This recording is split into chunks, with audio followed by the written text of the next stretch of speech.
Hello दोस्तों, welcome to crack interview fast. जहां interview की तैयारी होती है फास्ट एंड स्मार्ट। क्या आप जावास्क्रिप्ट इंटरव्यू में बार बार अटक जाते हैं? कंसेप्ट आता है लेकिन आउटपुट बेस्ड क्वेश्चंस और मशीन कोडिंग में फंसते हैं? Do not worry, this is day 2 of our 30 days JavaScript interview series, जहां पे आज का टॉपिक है hoisting. Hoisting is what? Hoisting into a JavaScript. Hoisting is a behavior where the interpreter move declaration to the top of their scope before code execution. This means you can reference certain variable or the functions before they are actually declared to the code. What is the meaning of this? Hoisting का मतलब होता है variables और functions declaration जो कि compile time पे, execution time पे top में चले जाते हैं। For example var, let and const या कोई सा फंक्शन या function expression, these are the key features of the hoisting. जब वैर होइस्ट होता है तो वैर का डिक्लेरेशन पार्ट तो टॉप पे चला जाता है। फॉर एग्जाम्पल वैर ए इज इक्वल्स टू 10, जब ये होइस्ट होगा तो वैर ए ऊपर चला जाएगा। तो ऑफ कोर्स जब वैर ऊपर जा रहा है, वैर ए ऊपर जा रहा है और उसकी वैल्यू नहीं जा रही है तो वो अनडिफाइंड होगा। इसलिए वैर की जो डिफॉल्ट वैल्यू होती है वो अनडिफाइंड होती है। लेट एंड कॉन्स्ट भी होइस्ट होते हैं लेकिन टेम्परल डेड जोन के अंदर होते हैं। इसका मतलब है डिक्लेरेशन से पहले एक्सेस में एरर आ जाएगा। तो जब भी आप लेट एंड कॉन्स्ट को होइस्ट करेंगे आपको एक्सेस डिनाइड का एरर आता है। इट मीन्स ये टेम्परल डेड जोन में है। फंक्शन डिक्लेरेशन पूरी तरीके से होइस्ट होता है और पूरी तरीके से एक्सेसिबल है। जब भी जावास्क्रिप्ट में कोई भी कोड एग्जीक्यूट होता है तो प्रायोरिटी मिलती है फंक्शन डिक्लेरेशन को। फंक्शन एक्सप्रेशन में जो वेरिएबल है वो एक्सेस होती है बट फंक्शन एक्सेस नहीं हो पाती। उस केस में ये अनडिफाइंड रह जाता है। Let's check the examples here. This is one of the output based question commonly asked to the interview also, and this is one of the important hoisting related output based question जहाँ पे हमने console.log x किया है और हमने उसके नीचे where x is equals to 10 लिखा है, where x is equals to 20 दिया है and console.log x दिया है। So output क्या आना चाहिए? यहाँ console.log x है, x की वैल्यू यहाँ पे कुछ भी नहीं है क्योंकि जब भी हम होइस्टिंग यूज करते हैं तो यहाँ पे वेर एक्स तो आ जाएगा लेकिन ये डिक्लेरेशन आएगा, इनिशियलाइजेशन नहीं आएगा। स्टिल इसकी वैल्यू अनडिफाइंड है। तो ऑफ कोर्स जब हम उसको लॉक करने की कोशिश करेंगे तो हमको यहाँ पे अनडिफाइंड ही मिलेगा, राइट। लेकिन var x is equals to 20, इसके बाद इंटरप्रेट हो रहा है var x is equals to 20 and we are trying to log var x again. तो यहाँ पे इसकी वैल्यू 20 आ जानी चाहिए।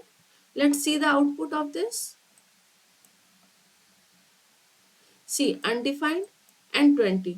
तो आई होप कि आपको समझ में आया होगा यहाँ पे होइस्टिंग का concept with var. Let's see example with let. हमने देखा कि let and const temporal dead zone में चले जाते हैं वाइल होइस्टिंग, जहाँ पे एक्सेस डिनाइड हो जाता है। Let's see the example here. console.log y, अभी यहाँ पे let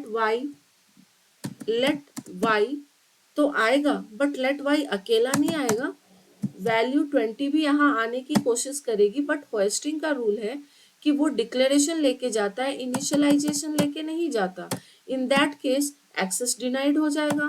तो यहाँ पे हमारा क्या आएगा, रेफरेंस एरर आएगा और उसके बाद लिख करके आएगा एक्सेस डिनाइड। ओके एंड यहाँ पे हम लेट y की वैल्यू को अपडेट कर रहे हैं 25 से। तो जब हम यहाँ वैल्यू अपडेट कर रहे हैं तो ऑफ कोर्स क्योंकि इसके नीचे हमने y की वैल्यू को लॉक करने की कोशिश की है तो हमको यहाँ पे वैल्यू मिल जानी चाहिए। Let's see the output of this. See console.log y reference error. जब हम यहाँ पे देखेंगे एक्सेस रेफरेंस एरर क्या है? Can not access y before initialization. तो आई थिंक आपको समझ में आया होगा। अगर मैं यहाँ पे इसको हटा दूं एक बार के लिए and I try again, I am getting the value 25। क्यों? क्योंकि यहाँ पे y की वैल्यू अपडेट हो रही है। Okay, let's go to the next example which is const z is equals to 10 console.log z and z की वैल्यू हमने नीचे अपडेट करी है। const का मतलब होता है constant. Constant can not be updated, can not be rewrite. Okay, तो const z is equals to 10 है और const console.log z है, तो वैल्यू क्या आनी चाहिए? आई फील आप लोग को ऐसा लग रहा होगा कि यहाँ पे वैल्यू 10 आनी चाहिए, बट नहीं, ये नहीं आएगी क्योंकि कॉन्स्ट का जो वेरिएबल नेम है ये यहाँ पे लाइन नंबर 22 पे रीडिक्लेयर हो रहा है, तो इसकी वैल्यू यहाँ नहीं आएगी। अपार्ट फ्रॉम दैट यहाँ पे टाइप एरर आना चाहिए। So let's see the output of this. See type error assignment to constant variable, it means ये ऑलरेडी यहाँ पे डिक्लेयर हो रखा है, तो यहाँ पे ये इसको एक्सेप्ट नहीं करेगा। This is a rule of const. So हमको क्या करना पड़ेगा? To get the output we have to comment the updated value of const. Now we can get the answer 10। I think आप लोगों को समझ में आ रहा होगा। Let's go to the function now. This is a function. तो अभी हमने देखा था कि हमारा फंक्शन डिक्लेरेशन 100% होस्ट होता है। यहाँ पे हमने एक फंक्शन बनाया है 25 लाइन नंबर में, क्लोजिंग है 27 में। Function name is foo where console.log hello from foo and हमने इसको कॉल किया है लाइन नंबर 24 में। अगर ये एक्चुअली होस्टिंग है, जब भी हम फंक्शन को कॉल, जब भी होस्टिंग होती है यानी कि जब भी कोड एग्जीक्यूशन होता है, फंक्शन कॉल हमेशा टॉप पे चला जाता है। तो what will be the output of this? What do you think? Let's see. I think आपने सोचा होगा hello from foo. You are right, hello from foo 100% execute करेगा। सी हेलो फ्रॉम फू, क्यों? क्योंकि फंक्शन हमेशा 100% एग्जीक्यूट करता है। Now we have a example where this is a example of function expression.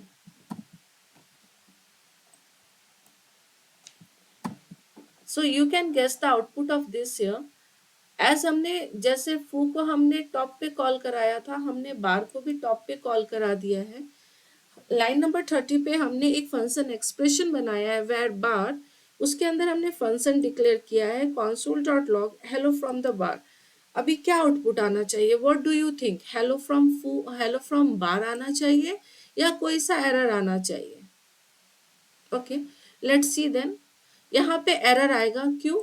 क्योंकि जब भी हम फंक्शन एक्सप्रेशन में को होस्टिंग में एग्जीक्यूट करते हैं तो हमारा वेरिएबल ही पहले एग्जीक्यूट होता है, होस्ट होता है, फंक्शन नहीं होता इस केस में। Let's see the output. See bar type error, bar is not a function. Y?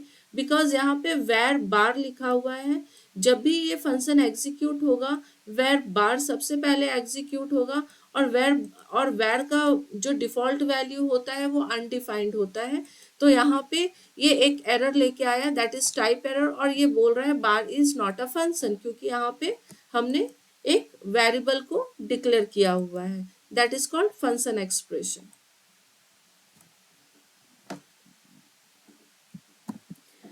तो ये था हमारा होस्टिंग आज का पार्ट। डे 1 को मैंने एक क्वेश्चन पूछा था जिसका सॉल्यूशन मैंने बोला था आपको खुद से निकालना है और कमेंट करना है एंड वाई इसका सॉल्यूशन जो आपने निकाला है क्यों होगा। Let's see this example. ये भी होस्टिंग से रिलेटेड है। Var a is equals to 1, उसके बाद हमने एक फंक्शन क्रिएट किया फू console.log a एंड a की वैल्यू हमने अपडेट कर दी है 2 से। a क्या है? एक वैर है। फिर हमने फंक्शन को कॉल किया, फिर हमने console.log a किया, तो आउटपुट क्या आना चाहिए? तो यहाँ पे आउटपुट आना चाहिए 1, y1, क्योंकि where a is equals to 1 तो है, बट उसके नीचे जो फंक्शन हमने कॉल किया है, उस कॉल के इस फंक्शन को खत्म होने के बाद हमने ये फंक्शन कॉल किया है, तो यहाँ पे console.log a को a की वैल्यू मिल रही है। उसके बाद जैसे ही ये फंक्शन कॉल एग्जीक्यूट होता है, console.log a है, a की वैल्यू यहाँ पे 2 आ जानी चाहिए। why? बिकॉज यहाँ पे where जो कि ग्लोबल स्कोप है, उसकी वैल्यू हमने यहाँ पे अपडेट करी है, तो वैल्यू क्या होगी? a की 2 होगी। Let's see the output. See 1 and 2। I hope आपको ये समझ में आ गया होगा। Thank you for watching this video. Crack front end fast को सब्सक्राइब कीजिए।